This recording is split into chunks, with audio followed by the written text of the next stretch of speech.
had to stop for a second.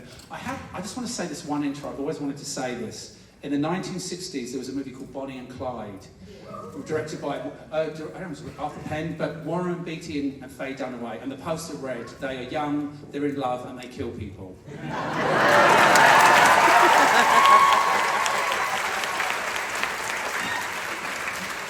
You know who these people are, so I'm not going to go through a description of them.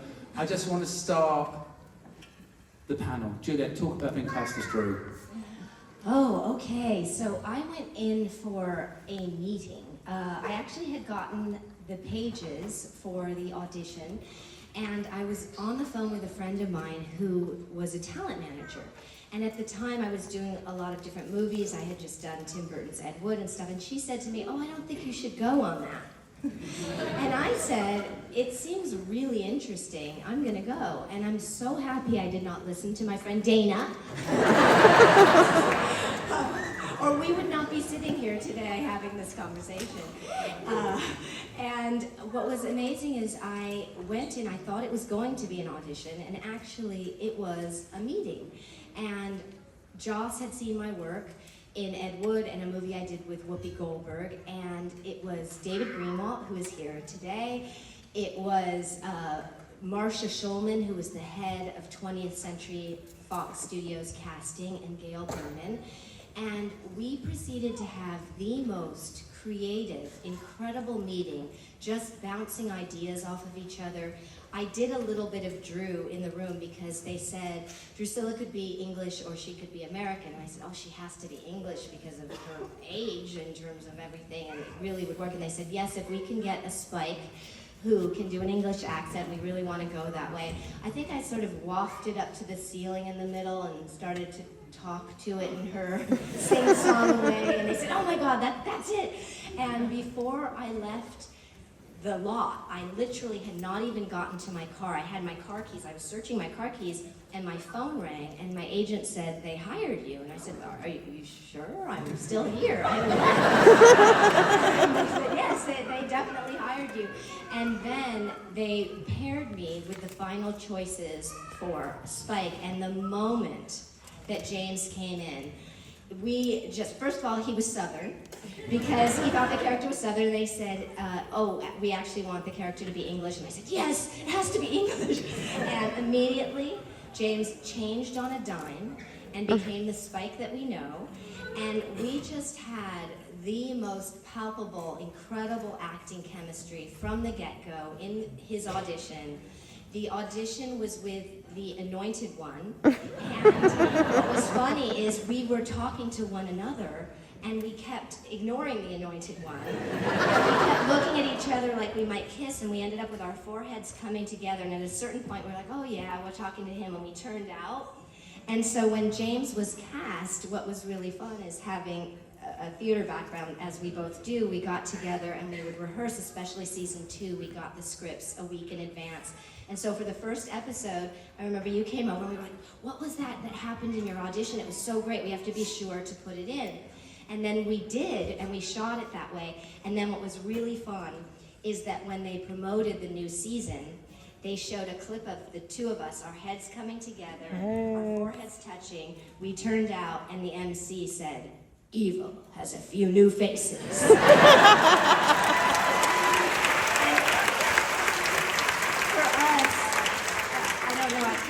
For me, it was because it came out of a really kinetic, moment-to-moment acting moment that was so true. The fact that it became that promo was really special. That's the thing, because the original, when we did it the first time, it was completely organic in my memory, right? Yes. We didn't plan it. No. It just happened in the audition. We couldn't have planned it because we didn't know each other. Yeah. Yeah, and by the way, the only reason I'm sitting on this couch is because you liked me. I'm serious. Like the whole plan of that season, what, is it okay if I go? Yeah, go. Right. So like the whole thing for that season is Buffy and Angel, don't even like to think about it, but you know. And he goes evil, kills me, takes up with the new girlfriend who's Drew, so that Buffy can get her heart broken, right? So they were just looking for someone for a few episodes that you meshed with, and I was that guy. And if you had been like, no, I don't like him very much, I would not be here at all. Well, at all. it really was an incredible. We had fun right from the Like, well, because we both came from theater, so we spoke the same language. We had the same passion, the same ability to look at each moment as a beat and turn corners and do all of that stuff, man, that you just can't get with anybody else. But I mean, okay, so this is the thing. Like, I was out in the audition area. I had come to Los Angeles so proud. I was of the opinion that there are actors and they do theater, and there are people who want to be stars, and they're here. And I am an actor.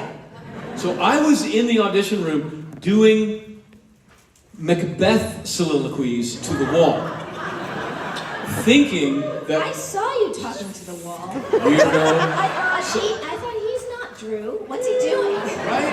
Yeah, I was more Drew than you. So like, I'm thinking that I'm just freaking all the other actors. Oh my God, he's a real actor. We're in trouble now. They just thought I was crazy. So, but I think that arrogance and that pride probably helped me in the audition, you know. But I remember when I met you, I was like, oh, because like, the thing about Juliet is, like all really good actors, when I look in your eyes, I don't know what's about to happen.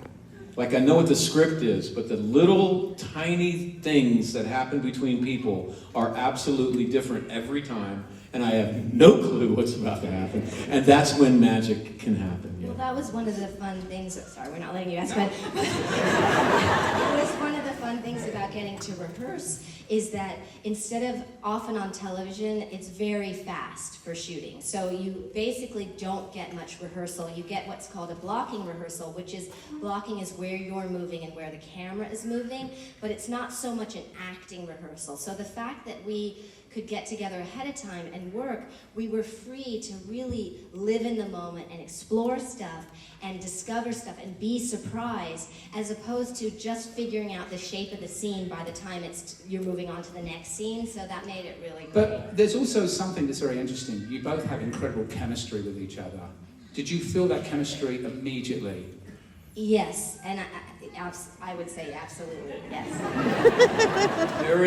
There to this day, well, I've done it so long, but there's a part of Spike, the original dirty punk rock Spike. The best Spike, no. My favorite part, right? That is not available unless you are on the set. It's just, I can't get to it without you, because I discovered it with you. And you can really... What is it? There's an episode where I'm all in love with Buffy and she's just whipping me up, you know, and then you come to town and all of a sudden, like, boom, Spike is back. Like, sort of, wow. But that was real. Like, I remember when you came, I was like, oh, thank God, I don't even know what this feels like anymore. Oh yeah, I remember that. Yeah. A question for both of you. I'm trying to actually think of a question James has never been asked. I'm trying to do that. What are some of your favourite on-screen chemistry between couples? Ooh. Okay, let's see. I would say Marlon Brando and Eve Marie Saint on The Waterfront. I can always watch them. If it ever comes on, I'm sucked into the movie. When Harry Met Sally, I think Billy Crystal and Meg Ryan have great chemistry. It Happened One Night is amazing with Claudette Colbert and Clark Gable. Oh my God, there's so many amazing people. Oh, the Thin Man series, did you guys know that one? They have Bogart McCall. Yeah. And Robert De Niro, John Savage, Deer Hunter, in the water, being forced to play Russian roulette. I can't do it! Just so I can do it! I'm gonna die! I can't do it, man! Oh my God, it's amazing. But talk about those season 2 scripts. What were they like to work on? I mean, it was so fun because sometimes it was such a collaborative experience. Often we would come in with ideas and blocking, and then a lot of the time, if it didn't even make it into that episode, it would make it into another episode. So I remember that there was a particular episode I came up with the Drusilla, you know how Drusilla did the thing? like I laugh. And so I remember coming up with the Drusilla cry, and then I went to dailies. One of the things that we got to do is we got to watch what's called dailies, which is the footage that you've shot, and we would go at the end of each episode, so we weren't looking at it in between, and then seeing if we wanted to adjust stuff. So we'd go at lunch and we'd watch dailies together, and so I thought, oh, they didn't really like the cry. It didn't make it into the They episode. let you watch the dailies. I was along for that ride. They would never have allowed me. We went together. Well, because I was with you, I got in the room. Yeah. It's true. Well, what was funny is then I get the script for the next one, and we were doing a table read, and it was really fun because we hadn't gotten the script before the table read, which sometimes we did, and we were sitting with the whole cast, and as I was reading the stage directions, it said, Drusilla makes that sound she makes when she might cry. And I was like, oh! And so it would work out. There would be things like that. Like I did an episode, Surprise, with Michael Lang, and I wanted to dance on the table, as one does, as Drew often does. And he said, oh, I had this really amazing shot that I wanted to start at the head of the staircase, a close-up on your eyes, and then you come down the staircase. I said, oh, that sounds good. We can do that instead, of course. And we did that, and then I started, dancing in that whole sequence. And then later, the next episode, it literally, the director came and said, so I heard you wanted to be dancing on the table. Why don't we do it in this scene? And so, yeah. I found working on Buffy, season 2, 3, or 4, but I remember especially bracing at the beginning when we were together, because it was exhilarating because you get the scripts and they're so amazing, and then you put those scripts through the process of filming, which is really fast, and it's heartbreaking because the cut, print, move on, the whole crew picks up and we go to the next set. And I'm standing there with you going, I didn't get that beat. And I'm always like, no, you got it. You really got it. Oh man, no, we missed that one little. Me too. I'm like, we were always obsessing Oh my about God! stuff, for sure. And there's nobody left. We're alone on the set. They're not going to go back for that. We'd be like hours going, you know what? Oh wait, we better focus on the next scene. But I mean, the truth was there was just so much gold in those scripts that it was impossible on the schedule of filming. And we worked 12 to 20 hours a day, guys. So we were there a long time, but even with that many hours, you just couldn't get everything that was amazing on film. And so it was both. It was like, oh my God, we get to climb Everest. No, we didn't quite make it again. Yeah. Juliet, what does Spike mean to Drew? Oh my gosh. Well, I mean, this was an epic. Who has had a love affair for over a century here? And that was one of the things in terms of us rehearsing right away too, is we felt like we needed to be so familiar with one another and have that history and bring that in and have that, palpable sexuality and sensuality between the characters, which was not as delineated in the scripts as it became because of what we also brought to it. But I think for Drew, I mean, Spike is she had been alone after being a vampire and gets to sire Spike and be together and have this, he's one of the only people that actually listens when I have a vision. No one else pays attention and they always come true.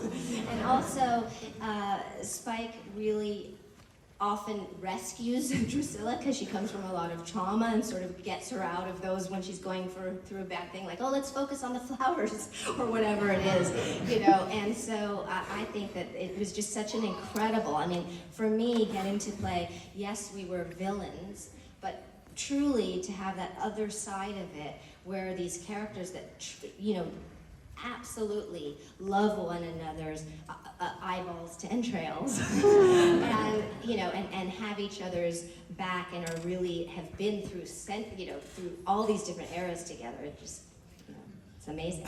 And James, with Spike, obviously he has other relationships which I can't even mention in front of Juliet. It didn't really work out very well, but yeah. What does she mean to him? In season 2, and then maybe take us through to the end where he changes. Well, I can take it all the way through Slayers, actually. Yeah. I first love. And it's weird because they told me in no uncertain terms that I was playing a soulless, heartless vampire who cared about no one and nothing. And like they told me, you're here, you are definitely dead, kid. I don't care how popular you are. One of the producers like put me up against the wall. You are dead. You hear me? You're dead. Okay. But they said, you know, at least 5 episodes, but if it goes really well, we'll give you 10. But so between 5 and 10. And I was very poor at that time, and I just had a son, and I wanted 10. Because I wanted this thing called health care. No lie. So they told me I'm soulless and I don't care for anybody. I was like, you got it, anything you want. And they turn their back and I'm like, F that, man. Because if I play it that way, I'm only getting 5. Because the way to connect with the audience is you got to find the love, man. And it doesn't have to be love with puppy dogs and happy love. It can be love betrayed, love denied, love frustrated, but love has to be there somewhere if you want to connect with the audience. So it was pretty obvious that the love was for you. And on the page, it seemed like Spike was not that nice to you all the time. And I just decided to undercut the heck out of that. Because I think that the thing was, they wanted, when Angel killed me off, they wanted the audience to be like, yeah, he deserves to die. I think that was the plan. So, like, a lot of those scripts, like, I remember you're on a table, we're inside, and you're looking at stars, and I'm like, also, Drew, that's the ceiling, it's not the stars. And on the page, he's kind of a douche, you know? And I was like, I'm gonna undercut that completely. And I was like, oh, I love that about you, love. You can see the stars anywhere. And I just absolutely flipped it. But I think that you're right. I think that they may not have, oftentimes writers are not conscious of the direction that they're ultimately going.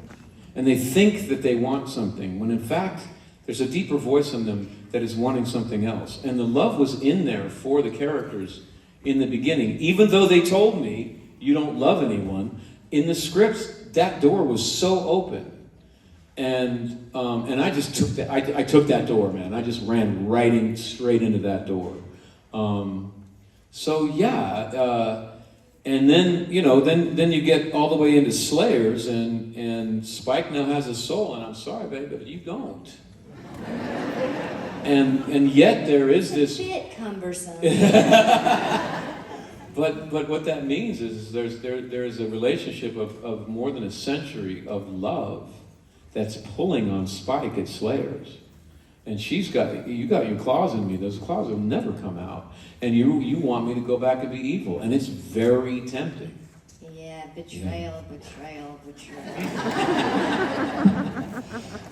You know,